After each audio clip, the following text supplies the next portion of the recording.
pagkatusok ko sa vein. So, maghihintay po tayo ng ilang minutes. Tapos, ayan. So, naka-drip na po tayo ngayon. Tapos, ito yung 10cc syringe. And then, ito naman yung MAC cassette. So, maghihintay po tayo ng ilang minutes. Tapos, ayan. So, naka-drip na po tayo ngayon. And, ayan. Nga ba na size?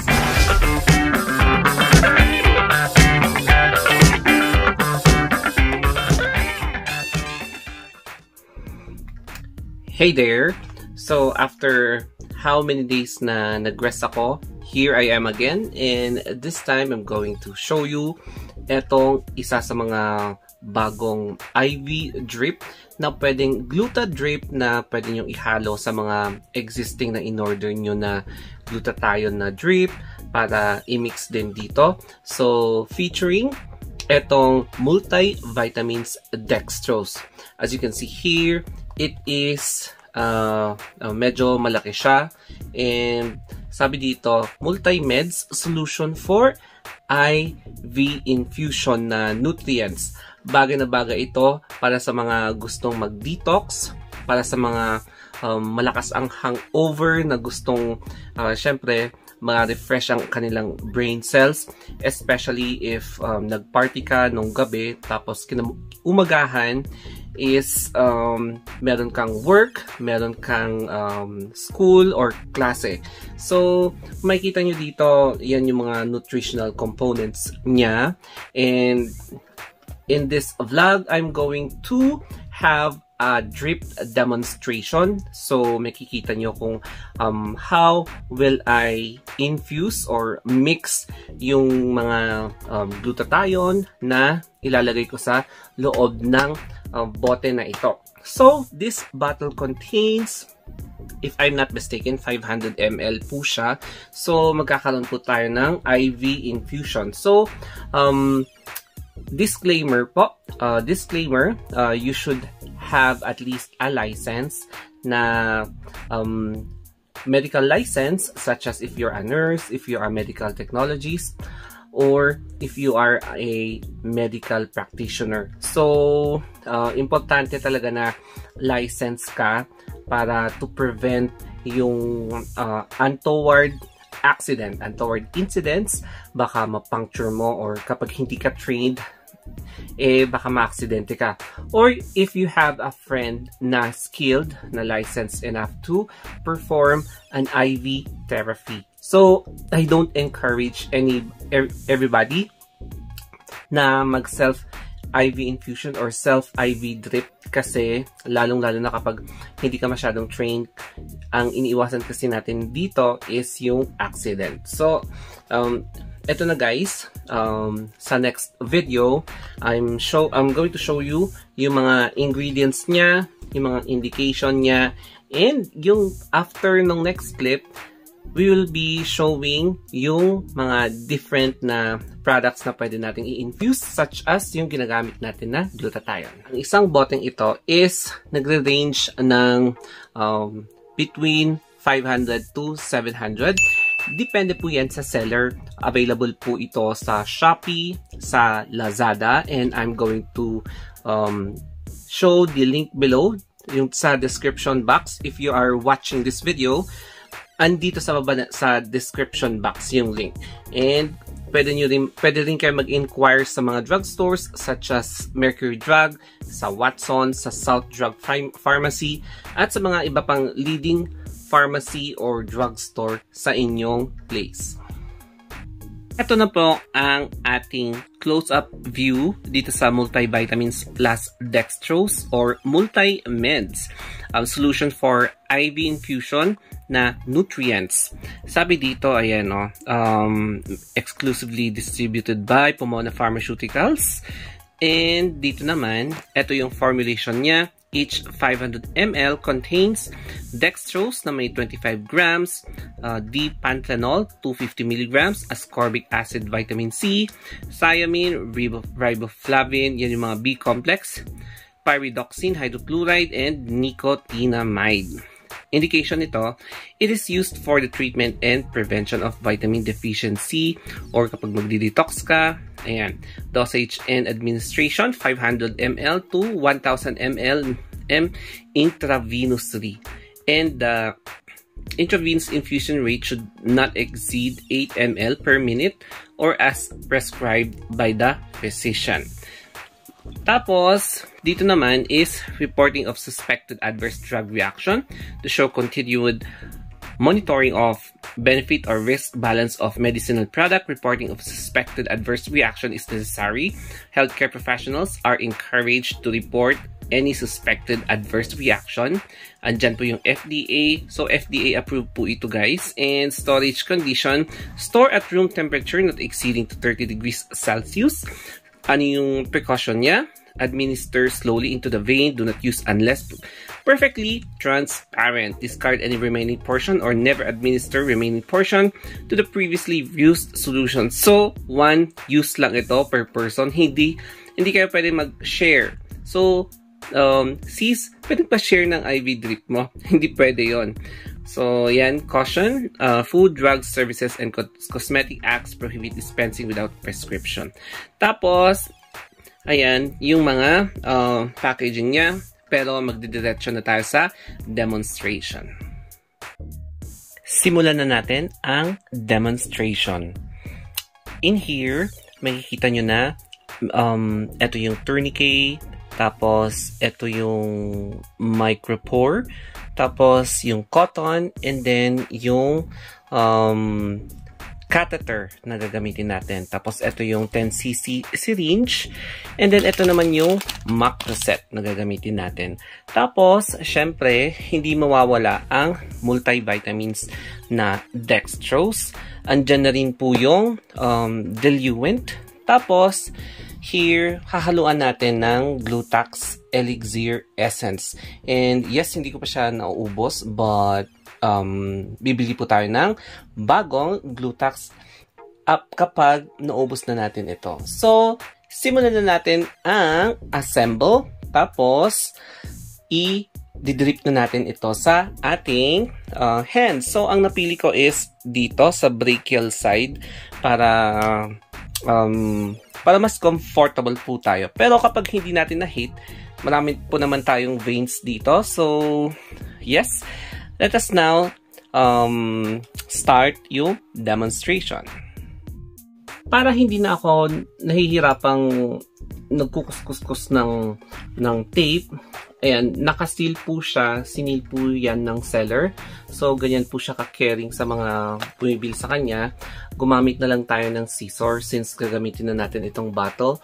So, ayan. Para mag-assemble muna tayo. Pero makita nyo kung paano mag-drip. Sa mga nagtatanong, paano ba mag-drip? So, this is now the demonstration. And, since fragile ito, talagang, ayan, sinicure niya talaga yung bote. And, ganito yung totoong appearance niya. So, it is like this. Pero wait lang, medyo kumakati yung ilong ko sa buhok. Anyway, ganyan siya. And then, nakaseal ulit yung bote dito. Ayan. Sinil niya. So, baka kasi matanggal dahil sa mga ibang career na tinatapon-tapon lang ang mga product. So, it is like this, yung itsura niya. Ayan, multivitamin dextrose, multimeds. Ayan.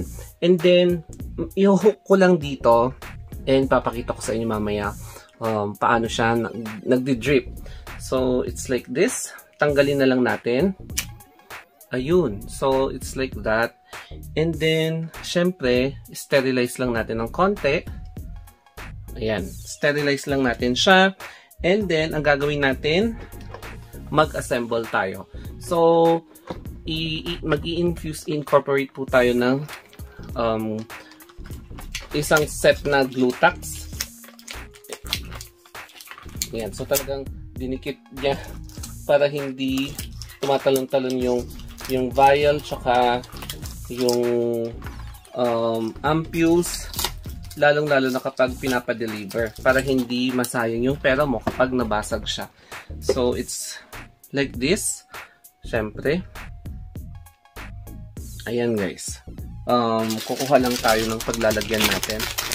So, dito natin ilalagay. Bubuksan na natin yung sa macro set, ganyan. And then, here, ilalagay na natin yung mga ampules. So, it's like that. Yan. So, away from your face. Ayun. Away from your face. Para hindi siya matapon. At ito. Ayun. O, diba? And then, mag-aspirate po tayo. So, using itong sterile na syringe, 10cc. Ito.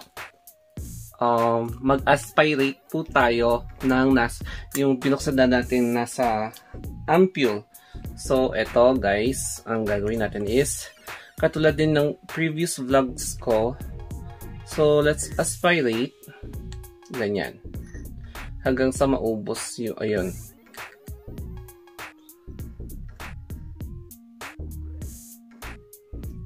And then, i-dispose po siya. Tapos, ito pa yung isa. I-mix lang po natin yung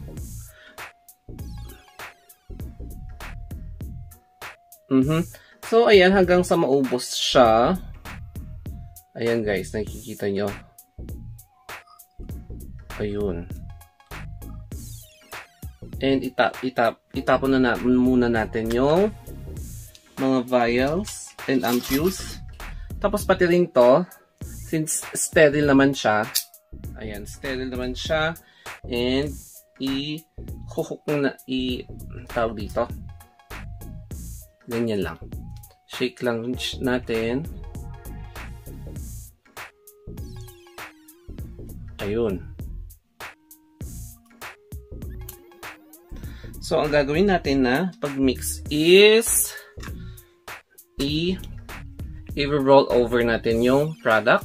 It's like this. Hanggang sa matunaw, ma-mix po siya. Hanggang sa ma-mix. And then, it is now ready to aspirate again. Nakita naman natin na nag-mix siya agad. Buti naman nag-mix siya agad para hindi mahirap mag-infuse. Ganyan. So, mag-aspirate po tayo. Para hindi kayo mahirapan, mag-introduce kayo ng air sa loob. Ayan. And then, ganito. So, laging ganito yung ginagawa namin sa hospital. Pag bago kami magbigay ng gamot sa mga pasyente, syempre, pinaprepare namin. And it's like that. So, sanay na ako. Siyempre, gawain ko to everyday at work. And it is now time to infuse this product dito. So, ang gagawin natin is, ayan. So, imimix natin dito. Ayan, makikita nyo. Yun. Pwede din kayo mag-infuse ng iba pang ingredients such as collagen, pero sa akin, okay na sa akin to. I-mix-mix na lang. And then, ang gagawin natin is magpa-prime.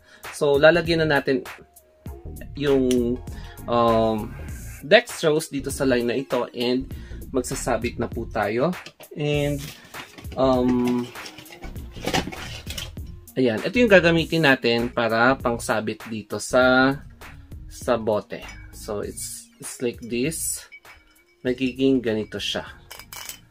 Ganyan. So, ganito yung parang magiging eksena niya.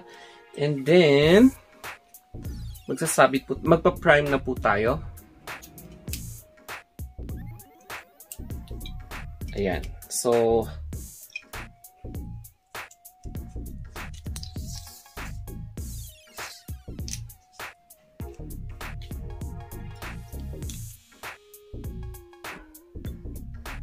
ganyan guys. Magpa-prime. So, isasabit ko na lang siya dito sa may hanger.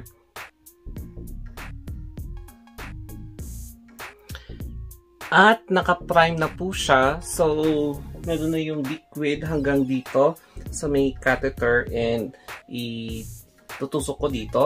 Tapos, kung makikita nyo, nakasabit siya sa may taas. Ayan po siya guys. So, nakasabit po. And it is now time for me to insert. And ipapakita ko ulit yung ongoing na infusion sa katawan ko.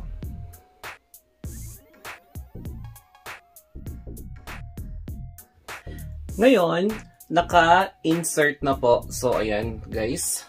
Naka-insert na po siya. And ongoing na po ang ating drip ngayon. Kung makikita nyo, it is, ayan, nagdi-drip na po siya from sa taas hanggang dito sa aking vein. If you're aware, ayan, nagdi-drip na po siya. Medyo okay naman yung pagkatusok ko sa vein. So, maghihintay po tayo ng ilang minutes. Tapos, ayan. So, naka-drip na po tayo ngayon. And, ayan, nakasaksak po siya. Naka-intact. So, meron akong ongoing na patent and intact na IV line. So, ayan, ongoing na po ang ating drip. So, it's like that, guys. And, see you after siguro 30 minutes. After 8 minutes, ganyan na po siya. So, medyo mabilis yung kanyang pagka-drip. Ayan, mabilis talaga yung pagka-drip niya. And all the way to my hands. So, ayan guys, yung hands ko. So, I think mag-wait pa tayo ng 5 more minutes or less than 3 minutes. Kasi, ayan, mabilis na siyang maubos, oh. Ayan guys. So, see you later.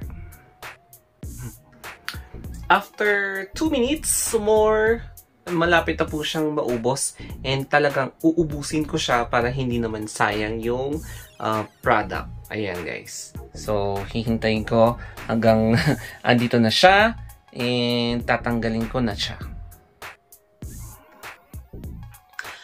Tapos na po ang ating drip. As you can see, talagang sinimot ko siya. Meron lang akong tinirang konti. And it is now time to properly dispose itong product na ito. And ganyan po guys. Halisin natin yan. And bawal na po siyang i-reuse because one use lang po talaga siya. And dapat you should also dispose sa proper na dapat siyang i-dispose sa mga sharps tsaka sa mga hazardous na waste. So this is considered a hazardous waste because nagamit na siya. And together with this and itong nagamit dito. So all are hazardous and should not be reused. So ayan, natapon na siya. Babalik ko lang siya because it contains sharp objects and dapat keep away from children para hindi sila maaksidente. So, that's it guys. If you want more na drip like this, syempre with drip like this, sa mga request nyo na yung mga bagong version ng Glutax, especially yung Glutax 5 GS na may lumabas na bagong ganito, syempre sa next vlog na yon. And kapag may time ako, magre-respond ako sa mga comments nyo.